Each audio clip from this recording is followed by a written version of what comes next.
La casa del solitario.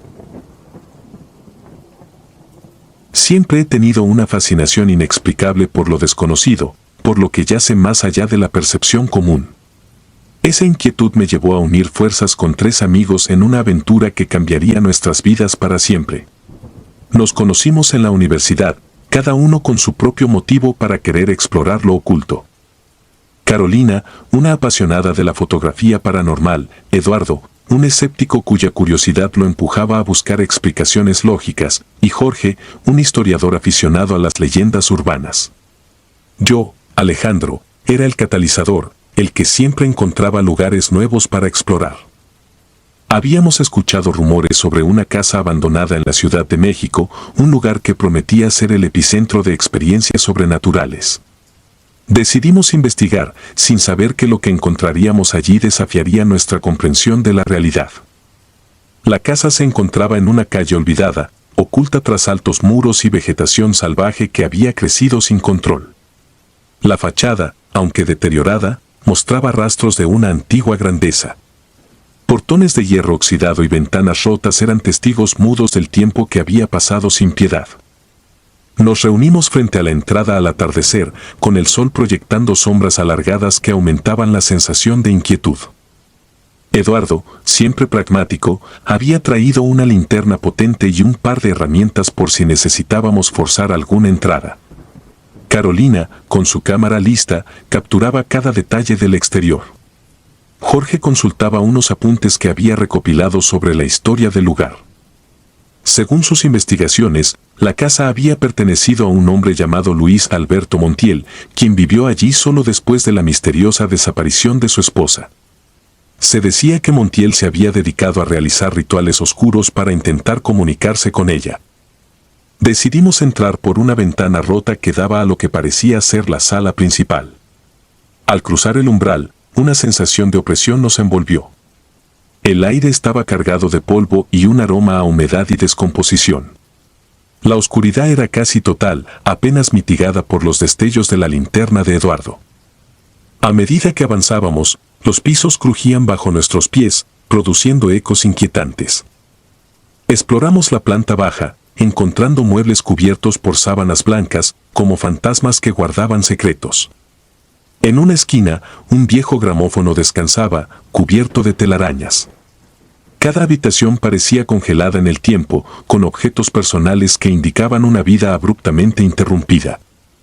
En una de las habitaciones encontramos un diario, cuyas páginas amarillentas contenían escritos que detallaban los esfuerzos de Montiel por comunicarse con su esposa fallecida. Sus palabras se volvían cada vez más desesperadas y erráticas, describiendo rituales y conjuros que había encontrado en antiguos grimorios. Decidimos subir al segundo piso. La escalera, aunque firme, emitía sonidos que resonaban como gemidos en la oscuridad. Al llegar al primer rellano, comenzamos a escuchar pasos que no provenían de ninguno de nosotros. Miré a mis amigos y vi el mismo terror reflejado en sus ojos. Intentamos racionalizarlo, atribuyendo los sonidos a la estructura vieja, pero en el fondo sabíamos que algo más estaba sucediendo. Continuamos hacia una habitación que parecía haber sido el estudio de Montiel. Libros antiguos y artefactos extraños llenaban las estanterías. En el centro de la habitación había un altar improvisado, con velas derretidas y símbolos dibujados en el suelo. Sentí un escalofrío recorrer mi espalda al ver una fotografía enmarcada sobre el altar, una mujer de apariencia triste, que debía ser la esposa de Montiel. Fue en ese momento que comenzamos a escuchar susurros, como si alguien estuviera hablando justo detrás de nosotros. Me giré rápidamente, pero no vi a nadie. Los susurros se intensificaron, mezclándose con el sonido de pasos que parecían acercarse y alejarse en un ciclo interminable. Eduardo, tratando de mantener la calma, dirigió su linterna hacia el pasillo, revelando sombras que parecían moverse por voluntad propia.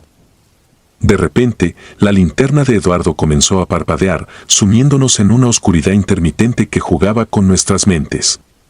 Sentí una presencia cerca, una sensación de ser observado por ojos invisibles. Carolina, en un intento de documentar lo que estaba ocurriendo, comenzó a tomar fotos frenéticamente. Cada flash revelaba fragmentos de la realidad, pero también sombras que no correspondían a ningún objeto visible. Decidimos regresar al primer piso, convencidos de que debíamos salir de allí cuanto antes. Pero al intentar descender, la escalera parecía prolongarse indefinidamente, como si la casa misma estuviera jugando con nuestra percepción. Finalmente, logramos llegar a la planta baja, pero la sensación de ser perseguidos no desapareció. De vuelta en la sala principal, nos reunimos cerca de la ventana por la que habíamos entrado. Los susurros y pasos continuaban, ahora acompañados por un ruido de arrastre que provenía del sótano. Sabíamos que debíamos salir, pero algo nos empujaba a descubrir la fuente de aquellos sonidos. Con temor y determinación, nos dirigimos hacia la puerta que llevaba al sótano. El descenso fue lento y tortuoso, cada peldaño crujía bajo nuestro peso. Al llegar al fondo, una fría humedad nos envolvió.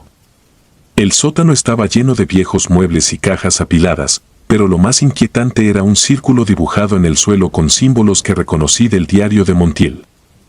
Al centro del círculo, una figura humana se movía con lentitud. Era un hombre, o lo que quedaba de él, arrastrándose hacia nosotros con movimientos espasmódicos. Nos congelamos al verlo. No era un fantasma, sino un ser físico, pero su apariencia era horrenda, piel pálida y ojos vacíos que reflejaban un sufrimiento eterno. Me di cuenta de que era Montiel, atrapado en un estado entre la vida y la muerte, resultado de sus propios rituales oscuros. Intentamos retroceder, pero el suelo parecía aferrarse a nuestros pies, dificultando cada paso. El ambiente se volvió aún más denso, los susurros se transformaron en gritos y las sombras danzaban a nuestro alrededor. Carolina, en un intento desesperado por captar lo que estaba ocurriendo, apuntó su cámara hacia Montiel. Al hacer un último disparo, la figura emitió un grito desgarrador y todo se oscureció. Cuando recobramos la conciencia, estábamos fuera de la casa, tirados en el suelo como si hubiéramos sido expulsados. El sol comenzaba a salir, bañando el lugar con una luz fría y desoladora. Miré a mis amigos, todos estábamos pálidos y temblorosos. Carolina revisó su cámara y descubrió que todas las fotos tomadas en el sótano estaban distorsionadas, mostrando figuras y rostros que no habíamos visto. Nos alejamos de la casa, prometiendo no volver nunca. Pero la experiencia nos había cambiado. La curiosidad que alguna vez nos unió se había transformado en una comprensión temerosa de que hay cosas que no deben ser exploradas. Aunque intentamos seguir con nuestras vidas, la sombra de aquella noche nos persigue, recordándonos siempre el límite entre lo conocido y lo desconocido, entre la vida y la muerte. Desde entonces, evito las casas abandonadas y los lugares que prometen aventuras sobrenaturales. La experiencia en la casa de Luis Alberto Montiel me enseñó que algunos misterios están mejor sin resolver y que hay fuerzas en el mundo que exceden nuestra comprensión y control.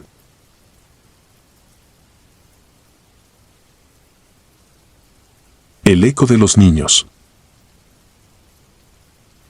Hace unos meses, mi esposa Mariela y yo decidimos mudarnos a un pequeño pueblo en Oaxaca llamado San Martín. Estábamos buscando un lugar tranquilo donde criar a nuestro hijo, Andrés, lejos del bullicio de la ciudad. La casa que encontramos era antigua pero encantadora, con un gran jardín y una arquitectura colonial que nos enamoró de inmediato. No pudimos resistir la oferta, un precio sorprendentemente bajo para una propiedad tan grande. Desde el primer día, la casa nos dio la bienvenida con su ambiente cálido y acogedor.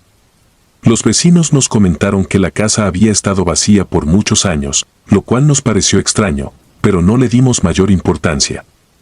La primera semana transcurrió sin incidentes, mientras nos acomodábamos y nos adaptábamos a nuestro nuevo hogar.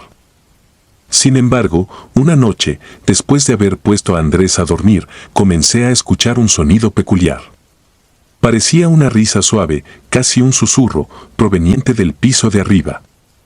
Pensé que Andrés se había despertado, pero al revisar su habitación, lo encontré profundamente dormido. Mariela no había oído nada, así que descarté el incidente como producto de mi imaginación. Los días siguientes, las risas se volvieron más frecuentes, acompañadas de llantos que resonaban en los pasillos. Mariela también comenzó a notarlo y ambos empezamos a sentirnos incómodos en la casa. Decidimos investigar la historia del lugar y descubrimos que décadas atrás había sido un orfanato. Un trágico incendio había destruido gran parte de la casa y matado a varios niños que vivían allí. Esto explicaba el bajo precio y la reticencia de los vecinos a hablar del pasado. Los fenómenos se intensificaron. Una noche, mientras intentaba dormir, sentí una mano fría en mi brazo. Me incorporé de un salto, pero no había nadie. El aire en la habitación se había vuelto pesado, cargado de una presencia que no podía ver pero que sentía claramente. Al día siguiente, Mariela encontró juguetes antiguos en el ático que no habíamos visto durante la mudanza. Eran muñecas de trapo y carritos de madera, todos cubiertos de polvo. Andrés comenzó a jugar con ellos, diciendo que eran regalos de sus nuevos amigos. Los eventos inexplicables no pararon ahí. Las luces parpadeaban, las puertas se cerraban solas y constantemente sentíamos que alguien nos observaba.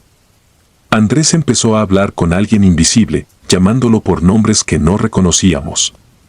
Nos dimos cuenta de que debíamos hacer algo antes de que la situación empeorara. Decidí consultar con don Emilio, el anciano del pueblo que conocía la historia de cada rincón de San Martín. Me recibió en su casa y me escuchó atentamente mientras le relataba lo que habíamos estado experimentando.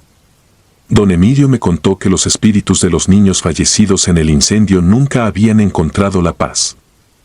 Se decía que el orfanato estaba dirigido por una mujer cruel que había castigado severamente a los niños y que sus almas aún vagaban por la casa buscando consuelo y justicia. Regresé a casa con un sentimiento de inquietud, sabiendo que debíamos ayudar a esas almas a encontrar la paz.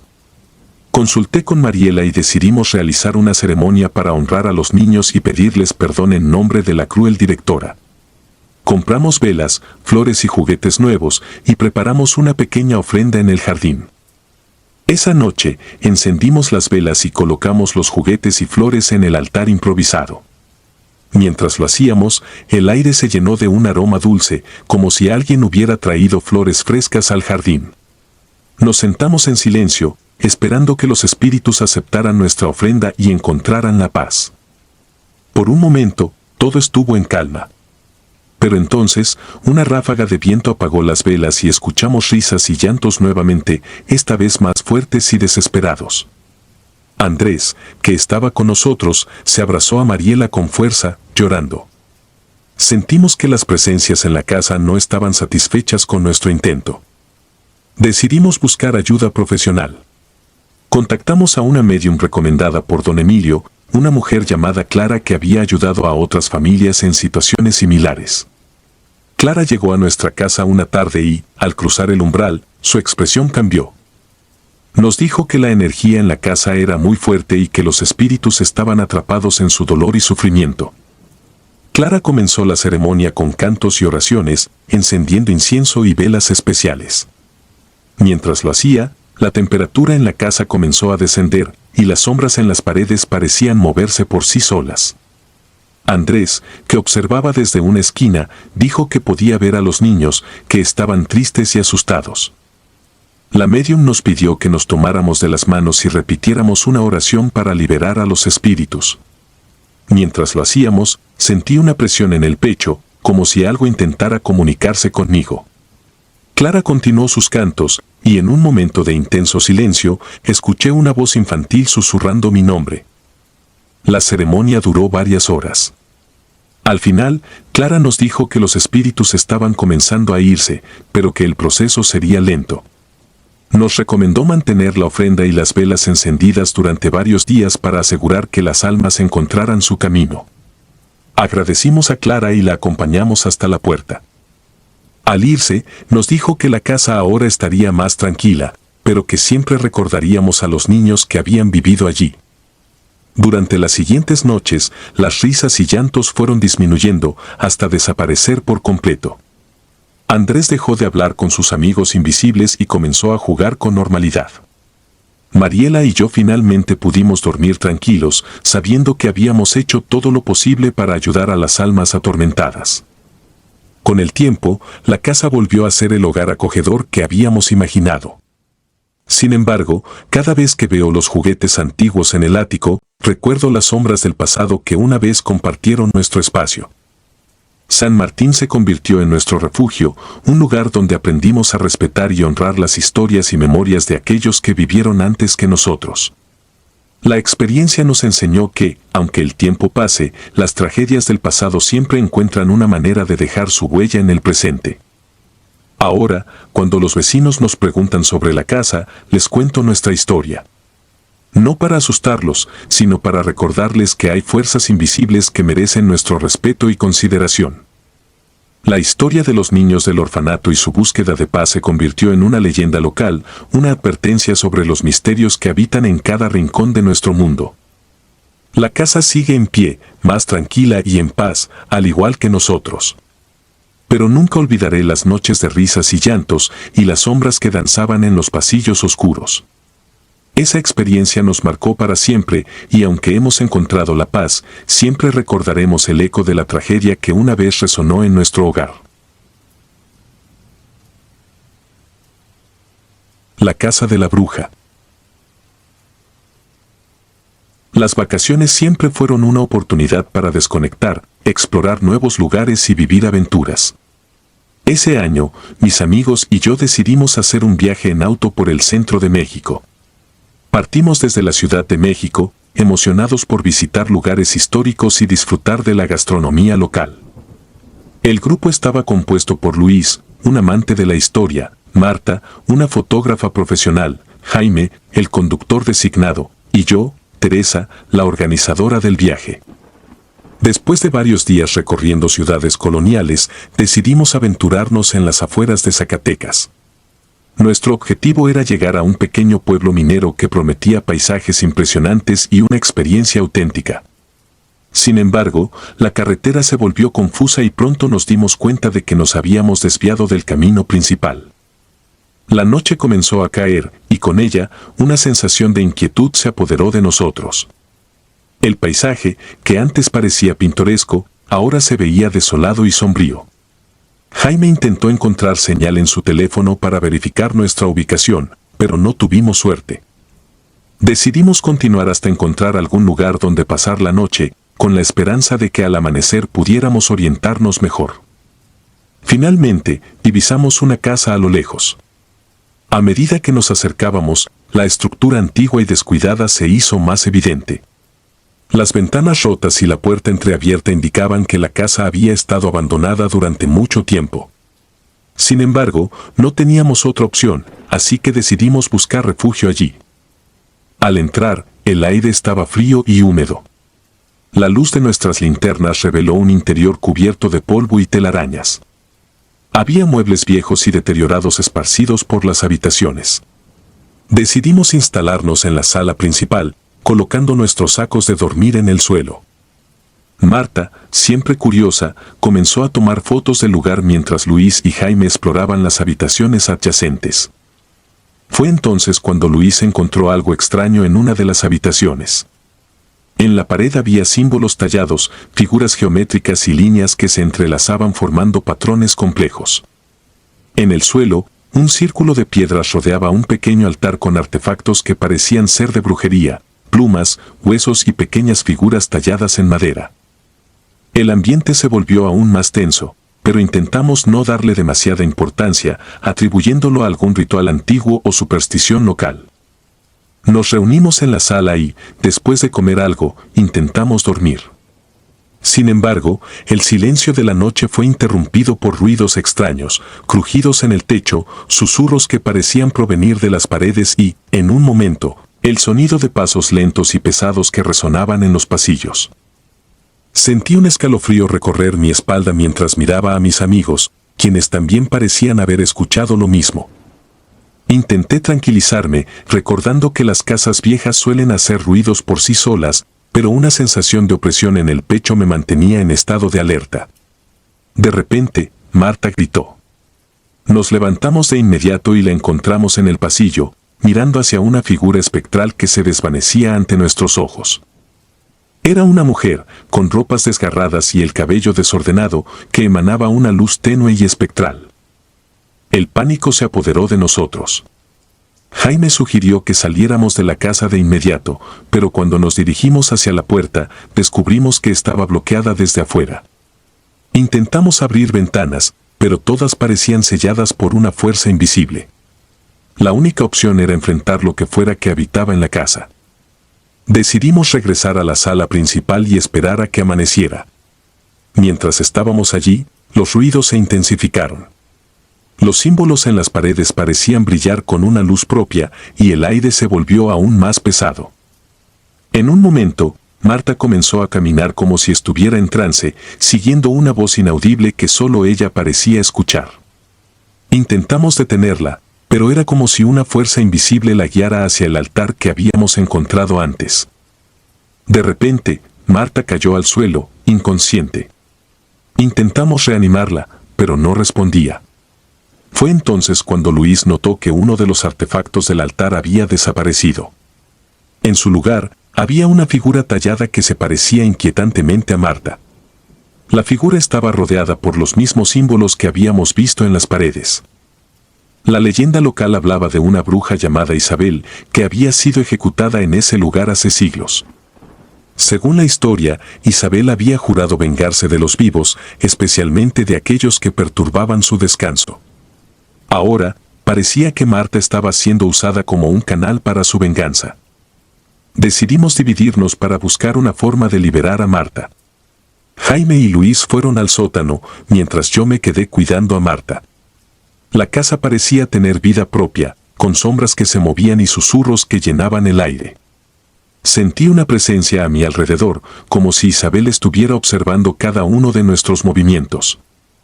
En el sótano, Jaime y Luis encontraron más símbolos y artefactos, así como un antiguo libro que parecía contener rituales y conjuros.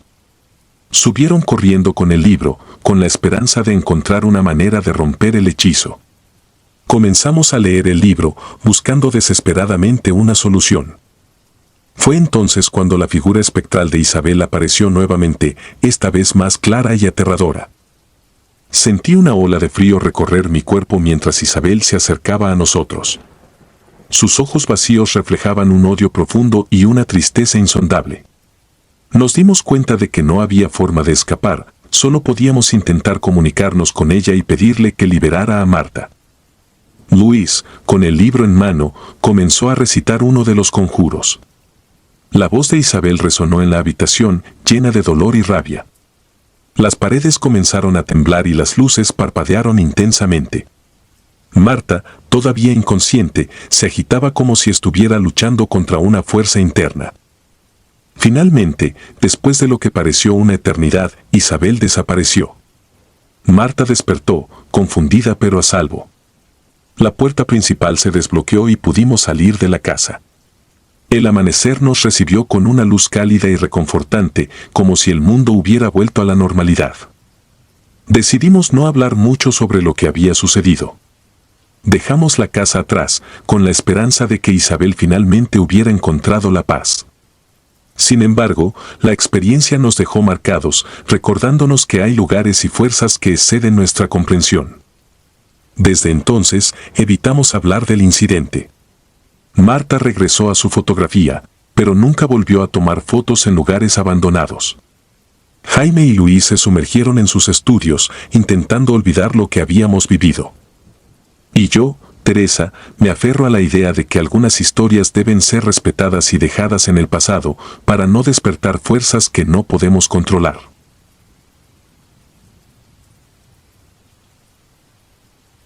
El misterio de la casa abandonada.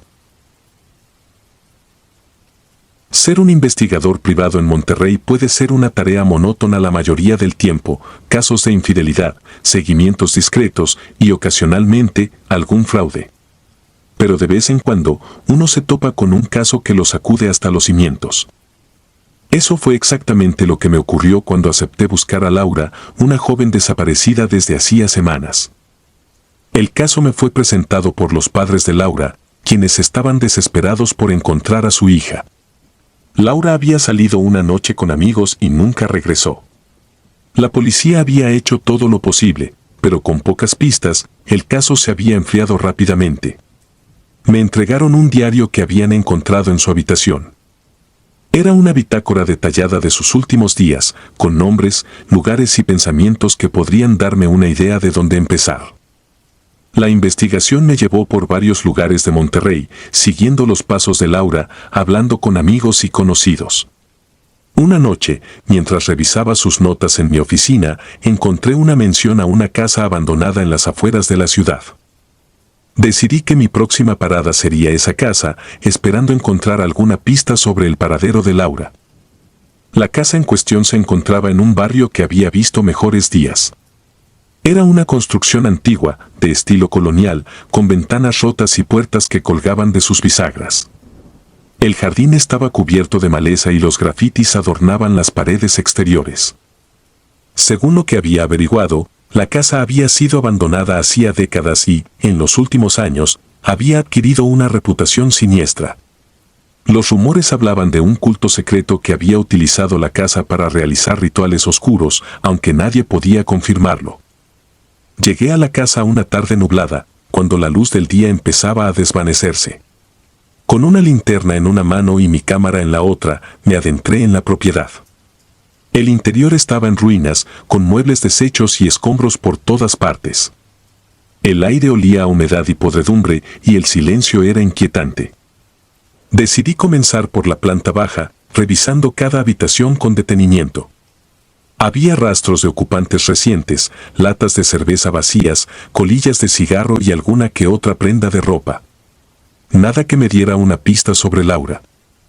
Sin embargo, cuando llegué a la cocina, noté algo inusual, una puerta oculta detrás de una estantería derrumbada. Al mover los escombros, descubrí una entrada al sótano. Descendí las escaleras con cautela, mi linterna iluminando el camino. El sótano era espacioso y oscuro, con un olor aún más penetrante que el resto de la casa. Al avanzar, la luz de mi linterna reveló paredes cubiertas de símbolos extraños, dibujos geométricos y textos en un idioma que no reconocía. En el centro de la habitación había un altar improvisado, rodeado de velas derretidas y restos de animales sacrificados. La atmósfera en el sótano era opresiva, como si las paredes mismas exudaran una energía maligna. Me acerqué al altar y noté un libro encuadernado en cuero viejo. Las páginas estaban llenas de escritos y diagramas complejos, aparentemente relacionados con rituales y hechizos. Decidí tomar algunas fotos y llevarme el libro para analizarlo más tarde.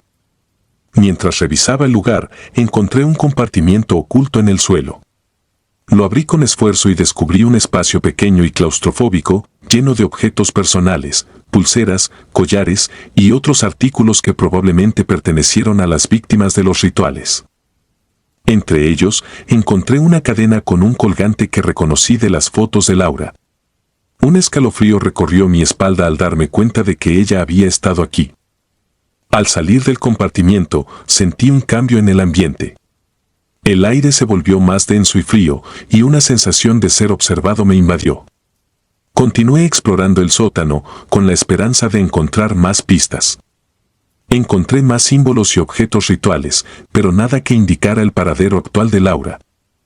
A medida que avanzaba, los ruidos en la casa comenzaron a intensificarse, crujidos, susurros y pasos que parecían seguirme. Decidí que ya había tenido suficiente por una noche. Con el libro y las fotos en mi poder, subí de nuevo a la planta baja. Mientras salía de la casa, miré hacia atrás y vi una figura en una de las ventanas superiores. Era una sombra oscura, sin rasgos definidos, pero su mera presencia me llenó de un terror indescriptible. Aceleré el paso y no miré atrás hasta llegar a mi auto. De regreso en mi oficina, comencé a examinar el libro y las fotos con más detalle. Contacté a un amigo experto en simbología y ocultismo, quien me confirmó que los símbolos y rituales pertenecían a un culto conocido por prácticas extremadamente violentas y macabras. Según su interpretación, los rituales estaban diseñados para invocar entidades oscuras y obtener poder a cambio de sacrificios humanos. La cadena que había encontrado en el sótano era una pista crucial. Decidí volver a la casa durante el día, cuando la luz del sol pudiera ofrecerme una protección adicional. Esta vez, llevé equipo de grabación más sofisticado y una pequeña cámara de vigilancia que instalé en el sótano para registrar cualquier actividad inusual. Durante mi segunda visita, el ambiente de la casa seguía siendo inquietante, pero menos opresivo bajo la luz del día. Revisé nuevamente el sótano y descubrí más compartimientos ocultos, cada uno lleno de objetos personales y restos que sugerían la presencia de más víctimas. Grabé todo lo que encontré, esperando que pudiera servir como evidencia. Al revisar las grabaciones de la cámara de vigilancia, vi algo que me heló la sangre. Durante la noche, la cámara captó movimientos en el sótano, sombras que se movían por las paredes, objetos que se desplazaban solos y, en un momento, la figura oscura que había visto en la ventana apareció frente a la cámara. La figura permaneció inmóvil durante varios minutos antes de desvanecerse en el aire. Llevé las evidencias a la policía, junto con un informe detallado de mis hallazgos. Aunque inicialmente escépticos, las grabaciones y el libro convencieron a las autoridades de que la casa era más que un simple lugar abandonado.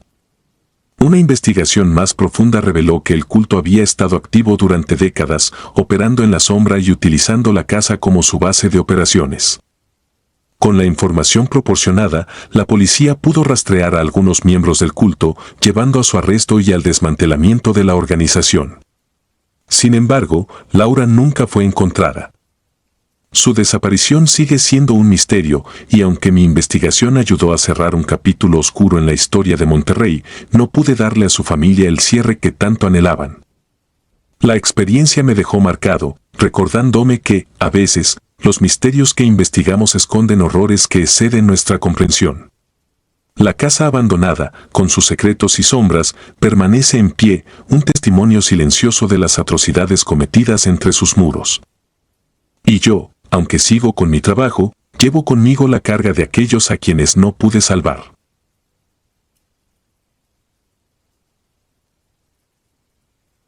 La casa sobre la tumba profanada. Había algo en la ciudad de Mérida que siempre me había fascinado.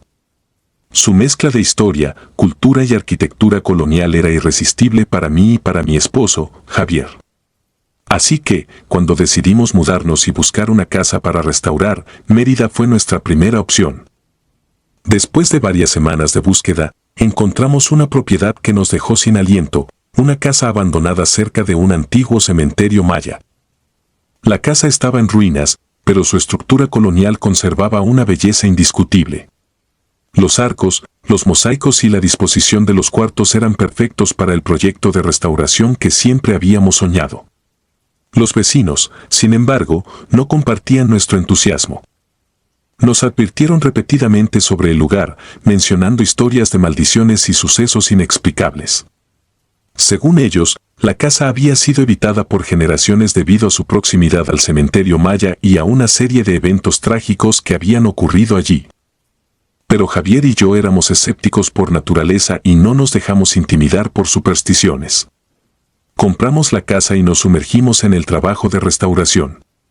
Desde el primer día, nos enfrentamos a desafíos típicos de una propiedad abandonada, tuberías rotas, paredes agrietadas y un jardín salvaje que necesitaba ser domado.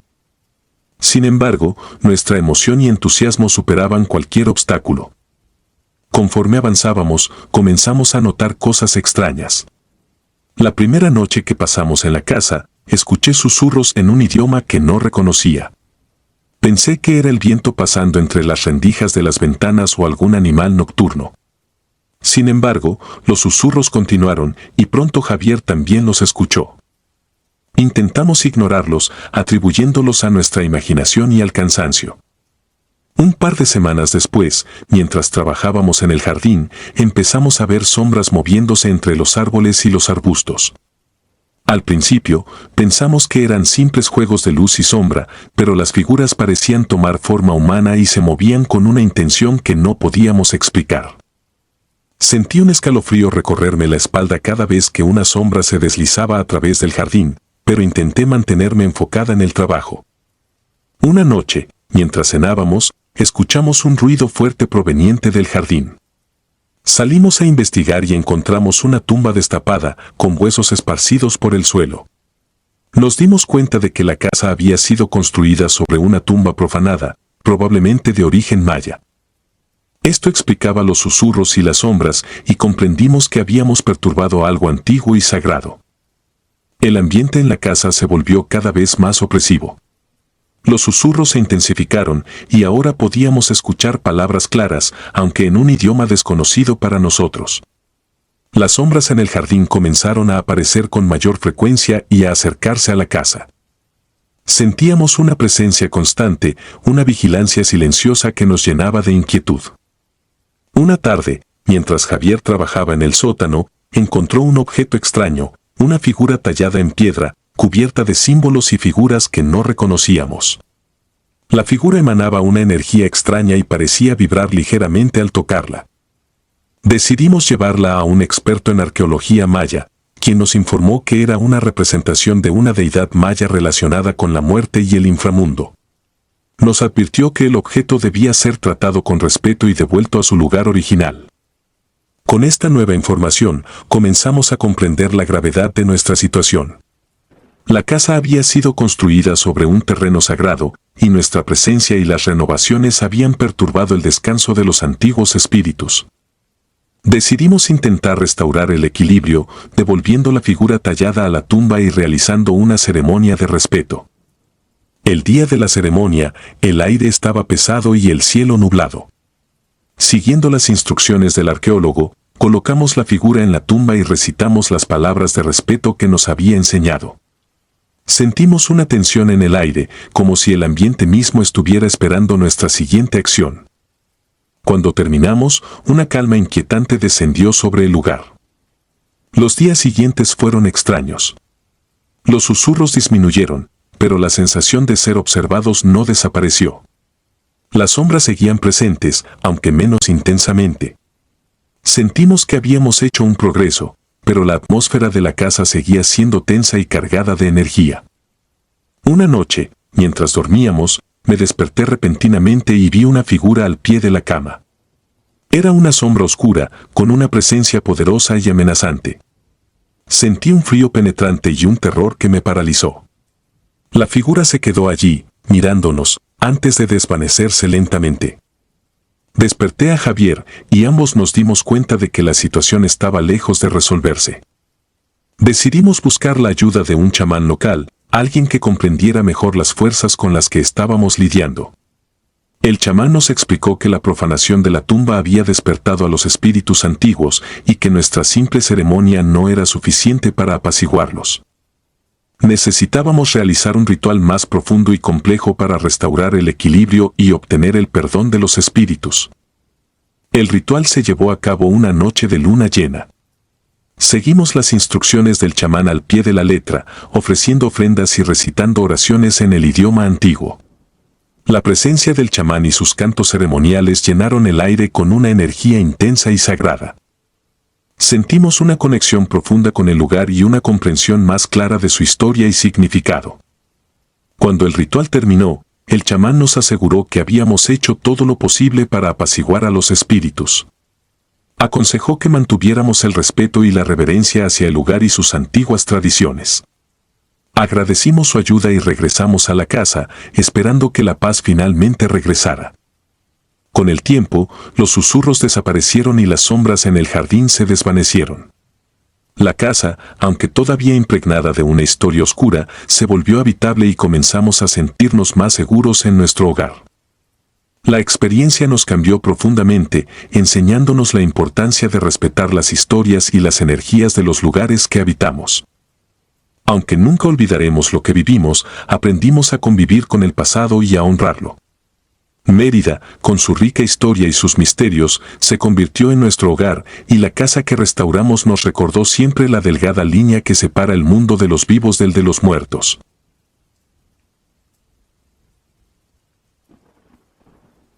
Sombras en la fotografía.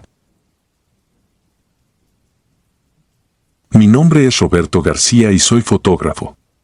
Mi trabajo me ha llevado a muchos lugares fascinantes, pero ninguno me había atrapado como lo hizo una casa abandonada en las afueras de Guadalajara. Todo comenzó cuando me topé con una mención de la casa en un foro de exploración urbana.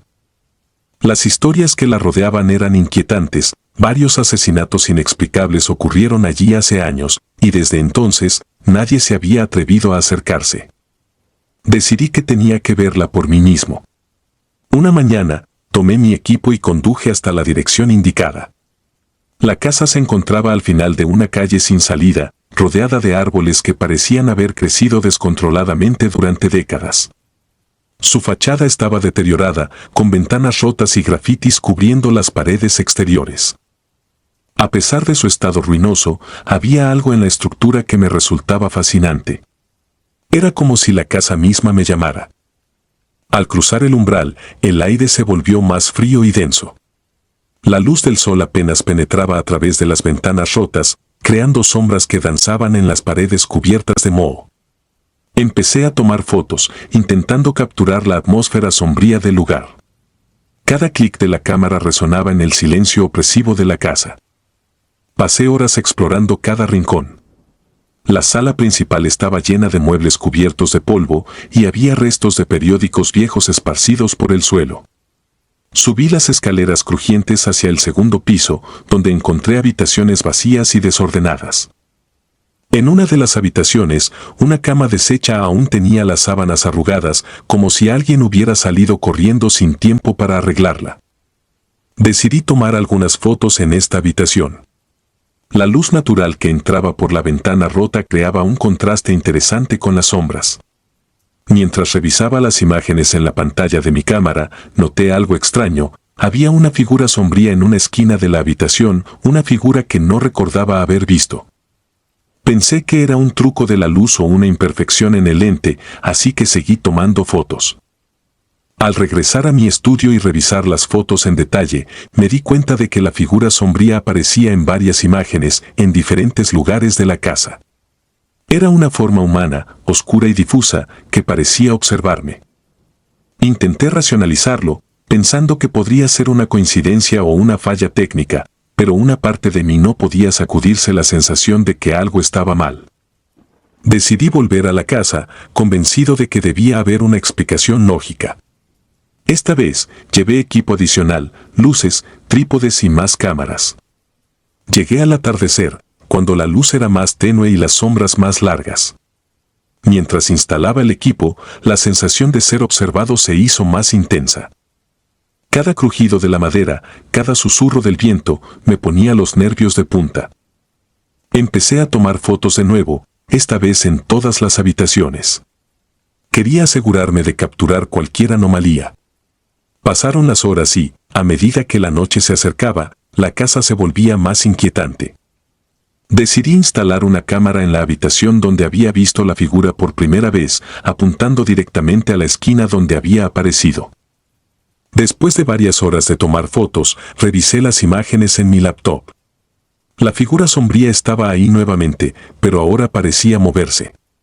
En una serie de fotos consecutivas, podía ver cómo cambiaba de posición, acercándose más a la cámara. Sentí un escalofrío recorrerme la espalda. Decidí dejar la casa por esa noche y analizar las imágenes en la seguridad de mi estudio. De regreso en casa, pasé toda la noche revisando las fotos. La figura sombría no era una ilusión. Estaba ahí, en cada imagen, moviéndose lentamente, como si se acercara a mí.